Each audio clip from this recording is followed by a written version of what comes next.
কেমন আছো বন্ধুরা? আজকে আমি একটা গল্প পড়ে শোনাবো। গল্পটির নাম হলো বাংলার ভাগ। লিখেছেন আশুতোষ মুখোপাধ্যায়। আশুতোষ এর বয়স তখন খুবই কম, স্কুলে পড়ে। এই বয়সের ছেলে মেয়েরা পড়ার চেয়ে খেলাকে ভালোবাসে অনেক বেশি, কিন্তু আশুতোষ ছিল ঠিক তার উল্টো। ওর ভালো লাগতো পড়াশোনা। এইবার আশুতোষের খুব কঠিন অসুখ হলো।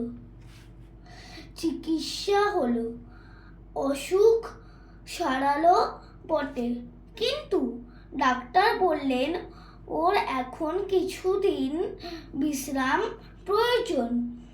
আশুতোষকে বাবা গঙ্গাপ্রসাদ ডেকে বললেন, শুনলে তো, পড়াশোনা করা চলবে না, বেশ কয়েকদিন শুধু ঠিক মতো খাওয়া দাওয়া আর বিশ্রাম করতে হবে, মনে থাকে যেন। এটা প্রথম পার্ট ছিল।